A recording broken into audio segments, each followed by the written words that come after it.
About 15,000 people in Ghana are believed to suffer from kidney disorders, which require dialysis treatment. Kidney disorders of any form are quite serious because they affect the function of the kidney, which includes the cleaning of the blood so that a person's organs will function effectively. In effect, having a kidney disorder means that you'll not be able to live life as usual. Sometimes you may not be able to even work to earn a living. GhanaWeb, as part of its organ donation campaign, will be speaking to a kidney disorder patient who was diagnosed of kidney failure at the Korlebu Teaching Hospital. His name is Michael Asante. He'll be telling us about his life before he got diagnosed with kidney disorder and his life after that. This is Say It Loud on GhanaWeb TV, and I'm your host, Ishmael Batoma.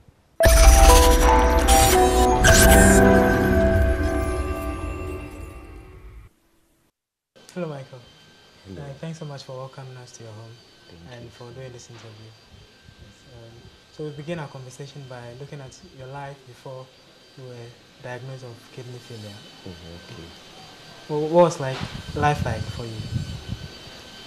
Life before the diagnosis was, I would say, normal because I was a young guy. I just started life. I just found a job on a contract basis. I thought I would pursue certain dreams. I would pursue certain. I didn't know I expect this would happen, but things were, I don't know how to say, were quite different before this. Energetic, full of energy, happy. I was about to begin life, but sadly, I met this condition, and I really didn't know what to do after when I was diagnosed with it. Okay. So when were you diagnosed of kidney failure, and what event transpired before that? Oh, it all happened in the year 2017, in the month of May.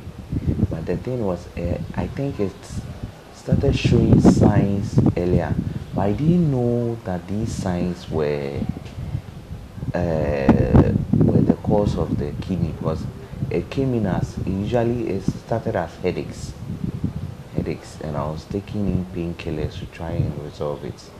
But one day I reported to work and things weren't that easy for me, so I was forced to rush to the hospital. That was when I was admitted, and after 3 days I was diagnosed with a kidney problem. What should I say again? It happened, I think it was around May 17th May, on my birthday, when I was diagnosed with it. On my birthday, that was when I was diagnosed with it. So how are you feeling when the doctor was explaining this to you, that you have kidney failure? Initially, I didn't respond. Initially, in fact, I was surprised when he said I had a kidney. I didn't know what it was at then, but later, as I came to understand it through the explanations and certain things I read on the internet, that was when I realized that the situation was really serious, and I don't know how to say it. I was depressed and saddened because at that time I had written an exam, the law entrance exams, to one of the law schools in Ghana. It actually came by, and they had called us for an interview. So I actually didn't know what to do at that time, and I was sad by what happened. Okay. So did the doctor tell you what caused the kidney failure? Initially, when I was admitted and they did the investigations, they realized that was when I realized that I was hypertensive. That was when they told me I was hypertensive, and the headaches I was experiencing was coming from these high BPs I was having. That was when I realized that was the cause of the problem. So it has been 7 years, if my calculation is 7 years. So how has life been like? What things can't you do now? How has it affected your eating, activities you used to do? It has affected me a lot, because initially initially, after I was diagnosed in 2017, I tried to work with it, but when I realized I couldn't, I was really struggling a lot. I think in the year 2021, okay, that year, fortunately for me, I resigned. I resigned in 2019 from there because of the challenges I was facing. But in 2021, for instance, I suffered a stroke because of this condition, and I even went blind. It was the grace of God that saw me through it that I was able to recover. Eating, doing active things, trying all those things, I have to limit it, those stuffs. At the moment I'm at home, I had to come home because of the condition. Okay, so are there things you can't eat now? Yes, there are certain things I can't eat. Can you name some of them for the benefit of our viewers? There are a lot. There are a lot. Wow. There are a lot. There are a lot. What about taking water? I hear the water, not necessarily water. What we were told was the fluids. The fluids we have to take in. So they limited it to 500 ml bottle, the small size one, in a day. In a day, we have to control. That is including the water, whether we are taking soups, even fruits, drinks. We are supposed to take it that quantity within a day. You mentioned resigning from your work. Yes. And writing the law entrance examination. So what work were you doing at that time? Oh, I was with an insurance company. I was with their internal controls department. Okay. At the same time going to law school? Yes. When I was then working, then 2017, I wrote the exam for the law exams. That was when I was diagnosed with the condition. So in 2017, for instance, we were called for the interview, but unfortunately I was at the hospital, I couldn't go. So it was in 2019 again, I had to take the exams again. I was also working during that period, and I got admitted this time into the program, the law program. But I was forced to stop because in 2021 I had a stroke from the condition. The condition, there was too much stress on me, so I had a stroke. I decided to stop the program, and I also decided to resign from the work because the condition was too stressful. Yes. How did it feel like when your dream of becoming a lawyer, you just decided to stop it? How did it feel? I was really hurt because it wasn't something I don't know how to say, intended for it to happen. I was really disturbed about it. It really hurt me because I really had this dream to pursue that law program. But I was really hurt by that decision. It's like it was forced upon me to stop. I had to stop because the family came in and got involved and said that if I kept stressing myself, maybe the next time things could get out of hand. How I recovered from that stroke in 2021, I still don't know, but at the end I realized I had to stop the program and also resign from the job. Oh, okay. So it was a stroke that led to you deciding to... The stroke finally led me. Wow. And when you decided to not pursue your law profession, did you have any alternative? Did you think of any alternative opportunity? At the moment, you can work with, given your condition. Did you get? I tried looking for a job. I actually, because of the country, we had people who also colleagues. Some advised me to look at the government sector. I was trying my best to enter into the public sector, but I've not been able to get any, because that was when I was informed that maybe they would tolerate or accommodate me with this, because it's not easy to work with this condition when you're in the private sector. Because they require a lot from us. So with no work now. We know the cost of dialysis is very expensive. A session is almost 500 cedis, and you need like three or sessions.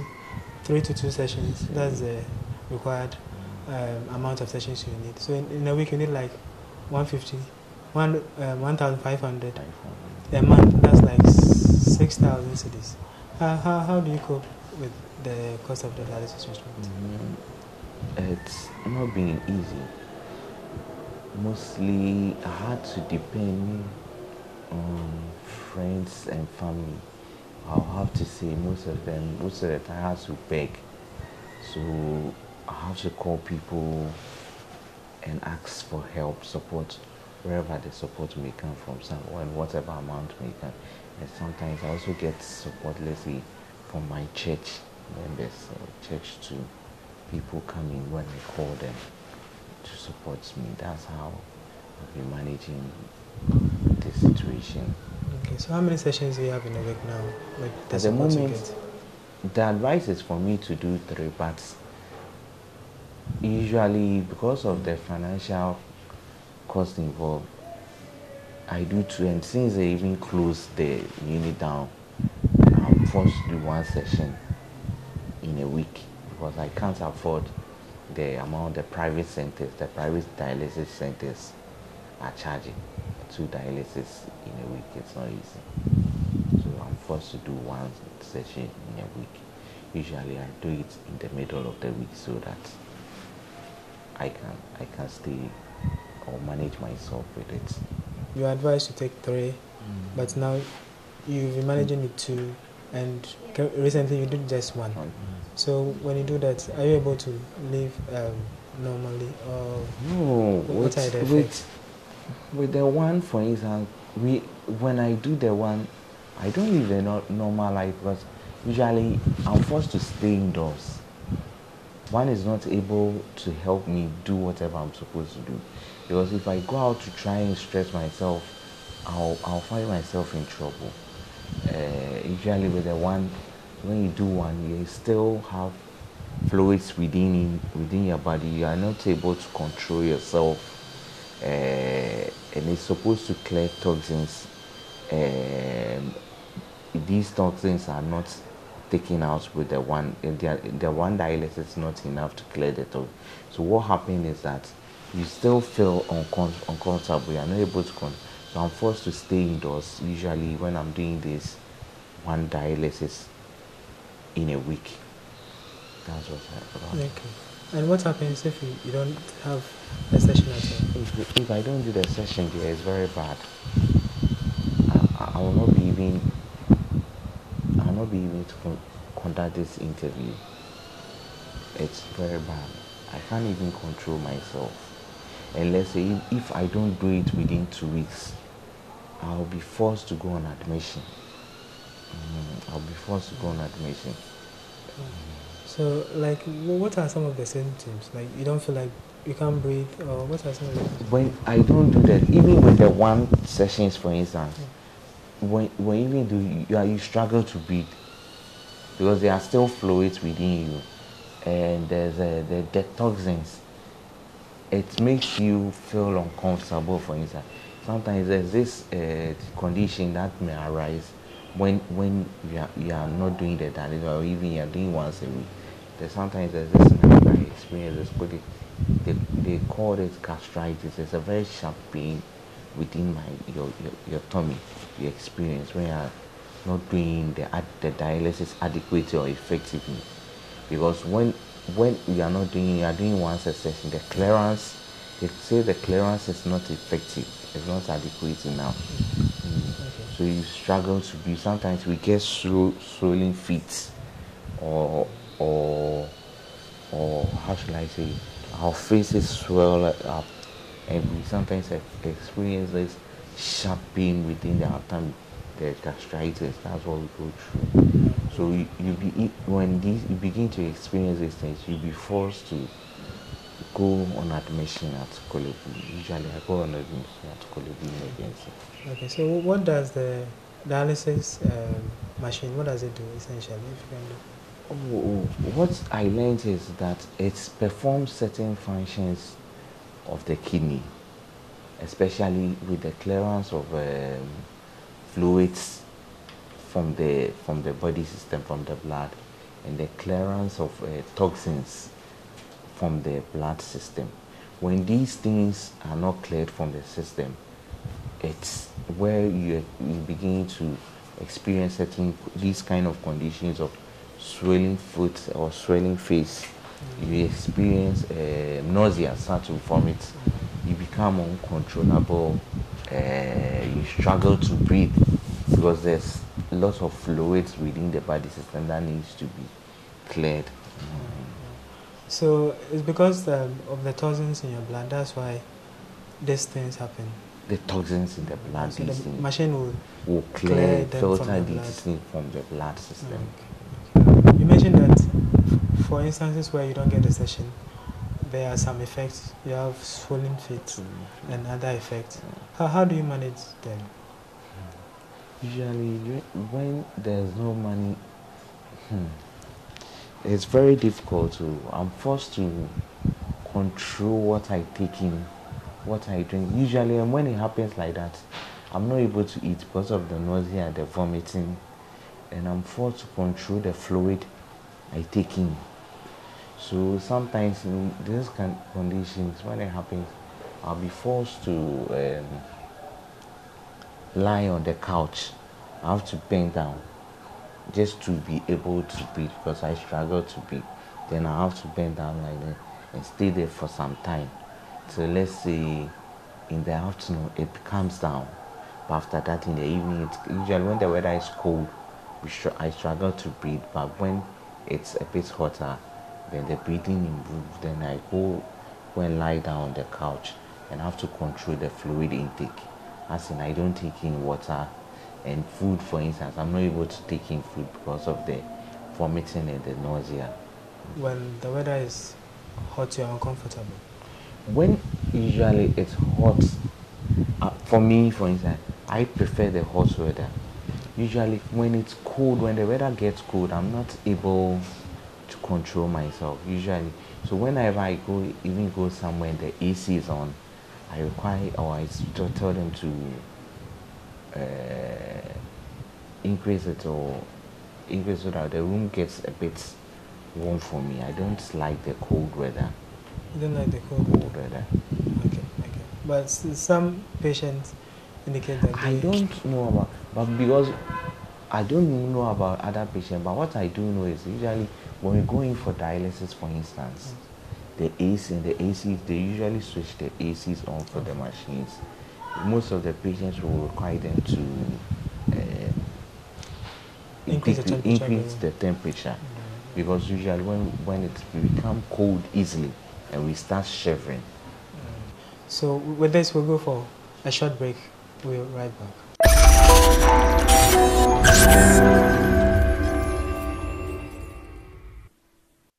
Welcome back to Safe Lab on GhanaWeb TV. So Michael, we're on you being at the hospital.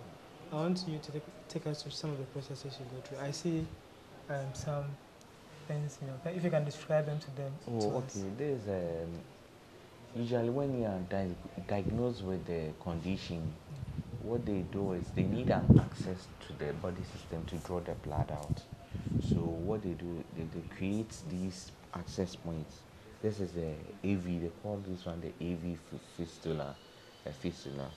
I think they join the vein and the artery together to create this access point. So what you see over here is a larger vein and a larger artery where they prick us so that they can draw the blood out into the blood lines. There are blood lines that are connected to the dialysis machine where it goes through the machine, then it is filtered. Then they bring it back into the body system through one of this. So let's say with these two assets, there's the outlets. One is the outlet where the blood is taken out, and one is the inlets where the blood is brought back into the system. Okay, so there are things fixed in your hand. Okay, with this one, nothing is fixed in the hand. But what they do is they cut a part of the body. And I think they join the AV, the fistula to the artery to create this large. They say they are trying to create some large larger vein and artery points. So these ones will be bigger than the normal vein and arteries we have in the blood system, so that they can able to break us and get the blood out of it. Okay, but some patients do have something fixed in their hand. With that one, I think it has to do with there's another one, I forgot the name. They call it femoral or something. They use a catheter. Okay. Then they insert it into the body system. There's one, sometimes they do it at the neck, they call it the neckline, and there's sometimes they do it in the thigh. When you are admitted, I think the first one they do is the one on the thigh, where they insert the catheter into the body system, and it brings out the blood, and they pump it back into it, or they put it at the neckline. Later, when you're about to be discharged, they take this one out, and they fix one here in the neck. Then there's a mark over here, if you can see it. But the main mark is over here. When they fix the neckline, they fix it into the body system. Then they draw the blood out to filter it. Okay. So you guys go through a lot. So at this stage, they are painful, right? When they are doing the more, they do something to make the pain go away. I think I've forgotten the name. After the procedure, do you feel the pain? After the procedure, you feel the pain. When they are doing it, there's a drug they use where you don't feel the pain. But after it, then you feel the pain. Okay. So have you explored other means of treatment? You know that organ donation is one of the things that is coming up. Have you explored? Yes. Actually, I would have liked to explore it, but the money is not there, and things even got worse. Last year, I tried raising funds for the transplant. I was advised by the doctors that the only way I could get healed or get better from this condition was the transplant, the kidney transplant. So what I tried to doing was to raise funds through the public.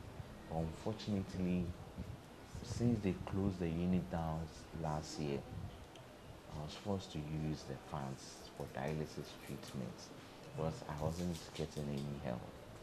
So that funds to us depleted. With the transplant, I think you have to find a donor first. Were you able to get it? Yes, my brother volunteered. If one of my brothers volunteered, he would donate if I'm able to raise the funds.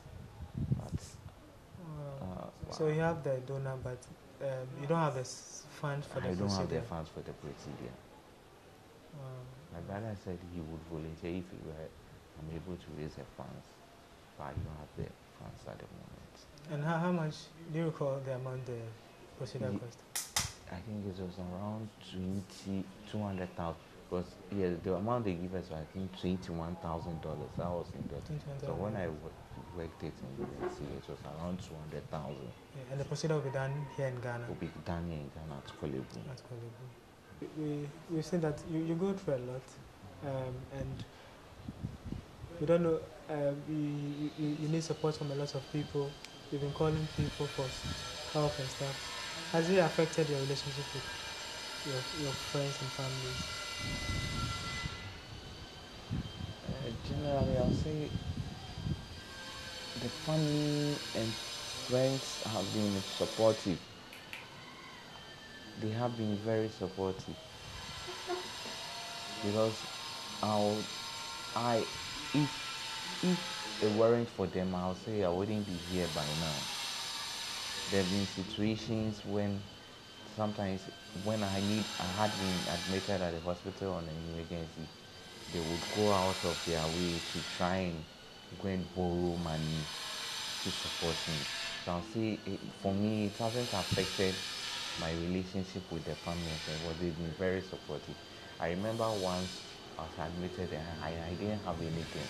It was my friends from my old school, my primary school in Texas, who came in to support me and help me. So I'll say they've been very, very, very supportive. Because I wouldn't be here by now if they weren't around. Okay, so now let's look at your close family relationship. Who do you stay with now? Currently, because of the country, I was forced to move back and live with my parents. So this place is my parents' place. So your mom and dad are both? Yeah, both are. So they are the ones who mostly have to take you to the hospital? Oh, I'll say usually when I go, I have a younger brother too. He's the one who has been taking me. Then let's say they will come in later to have a look or support. Yes, this will take a very big toll on them. This will take a very big toll on them. It has. My mother, for instance. In fact, both of them, my mom and dad are currently, they are not even feeling well. They're not feeling well. My mother had to go to the hospital yesterday. It has a big toll on it. So, I'm asking, taking care of you, I think it has some effects on them when they see you in your conditions. Have you seen them breaking down or something? I don't know how to say it. I know they are hurt about this condition, but sometimes they try to control themselves in this. But I know I can see that they are really worried about it because nobody expected this in their family.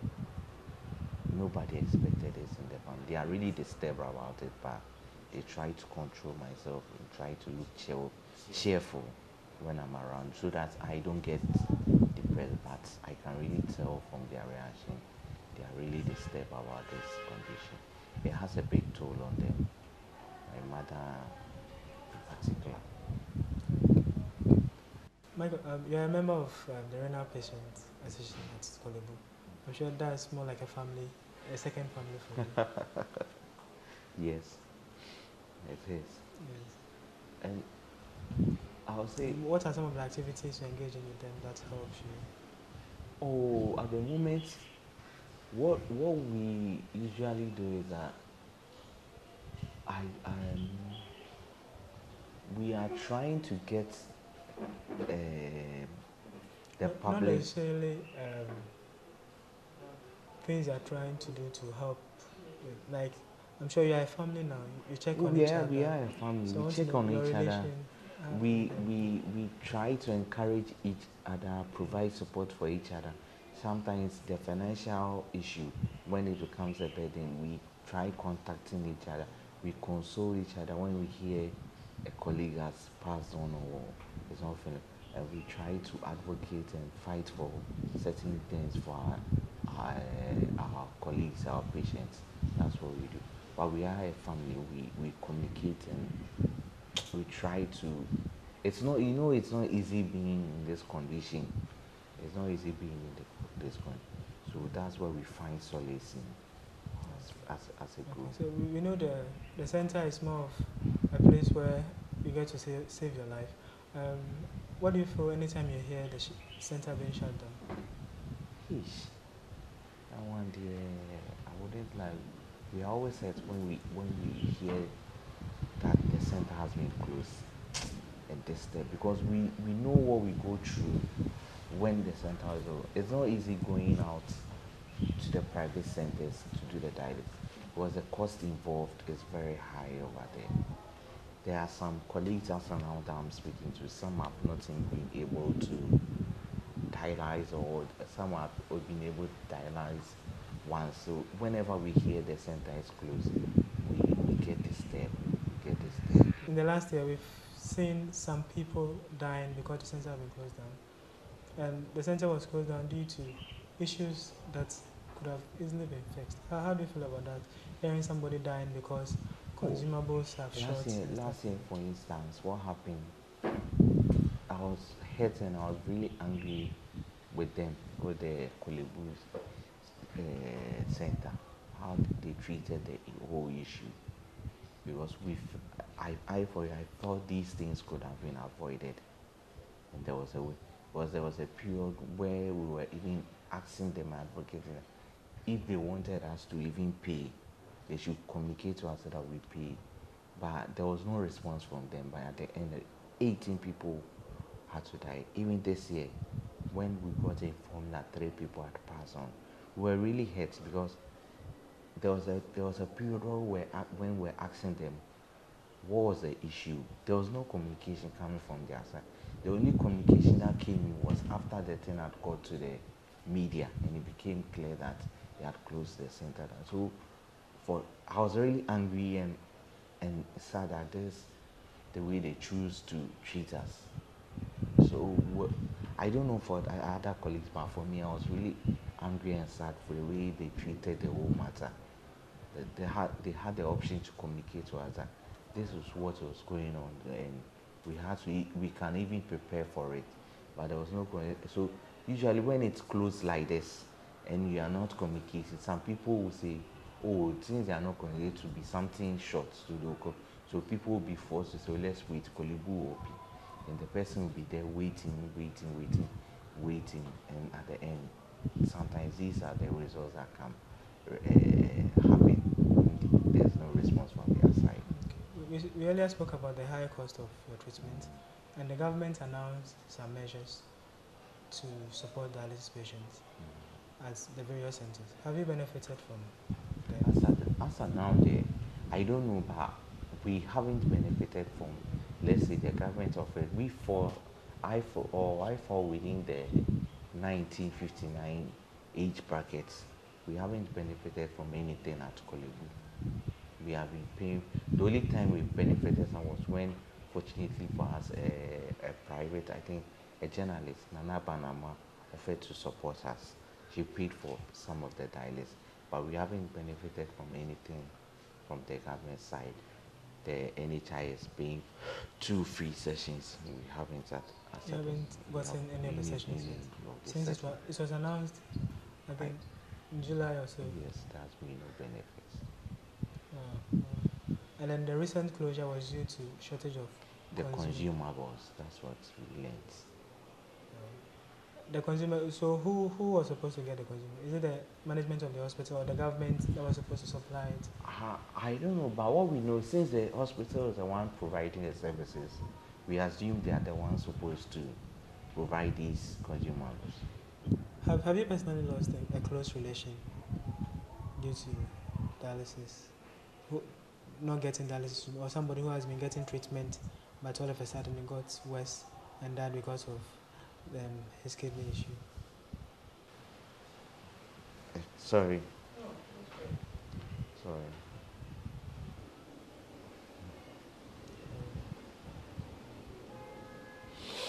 Okay. Please, can you repeat the question again?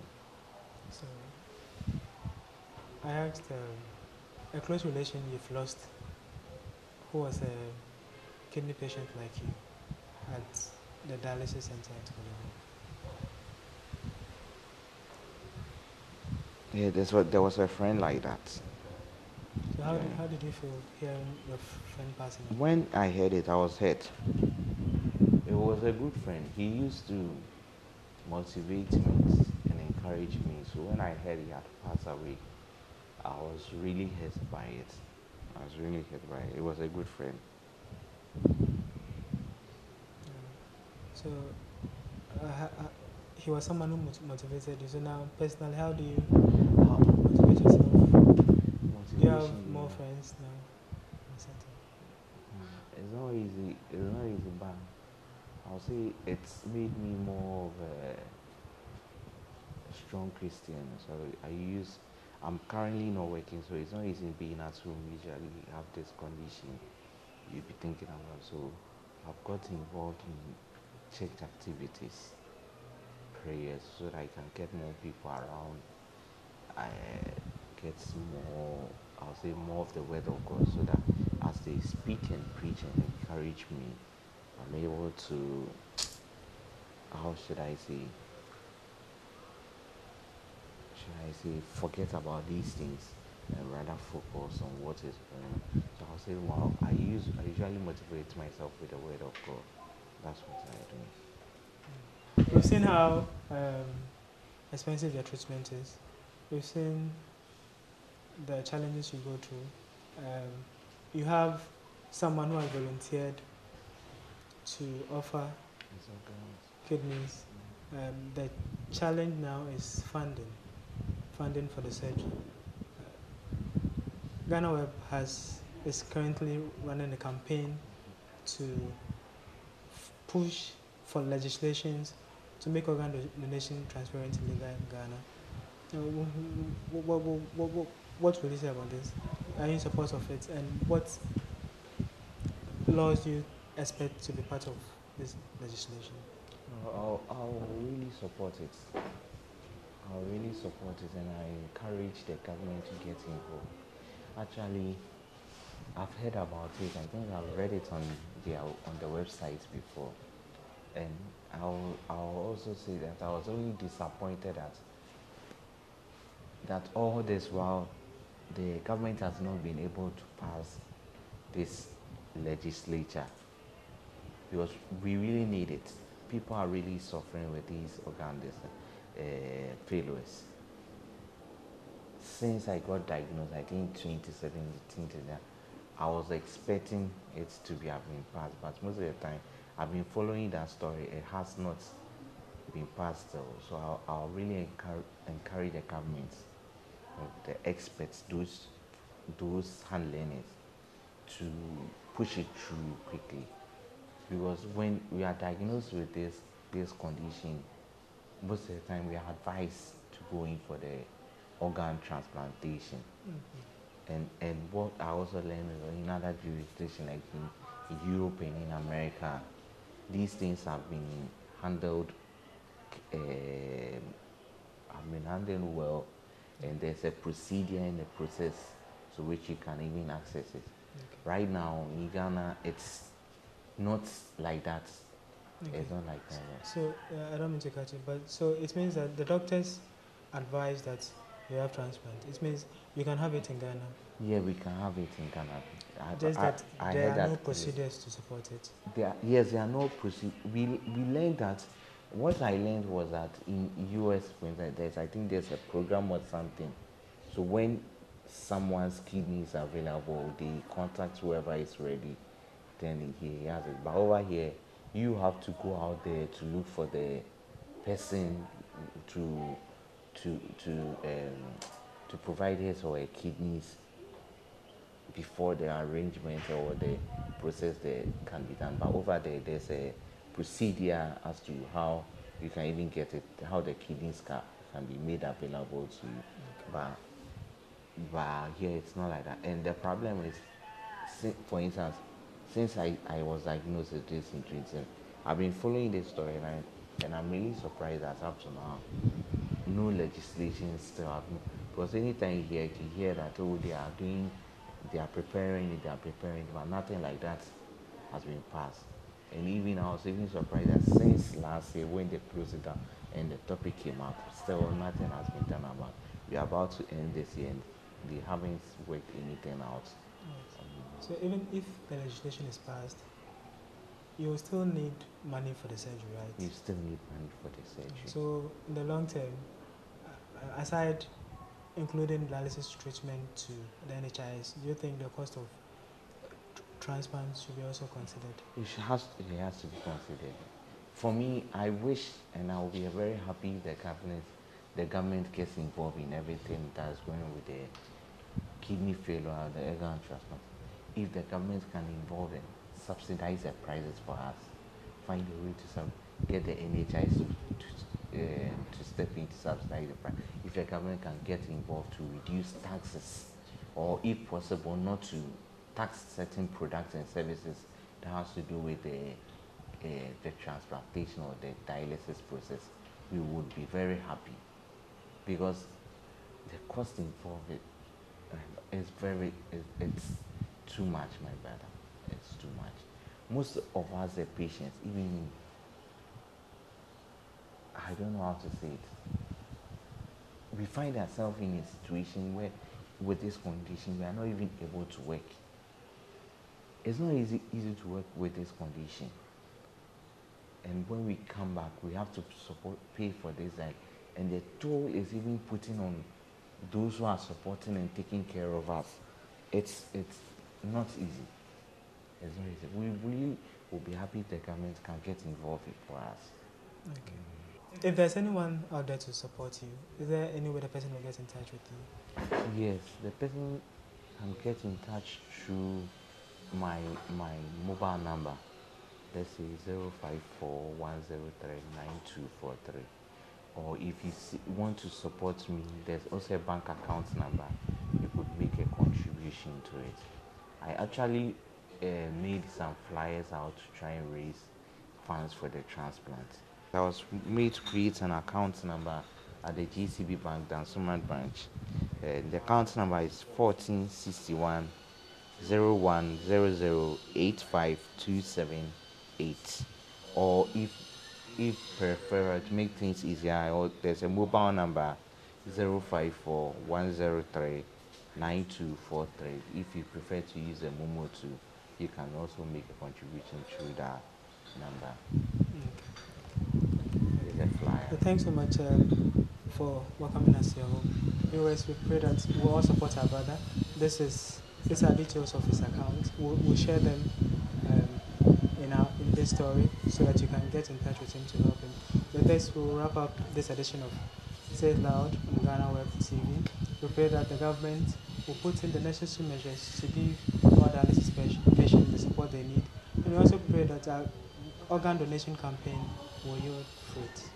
Thank you for watching.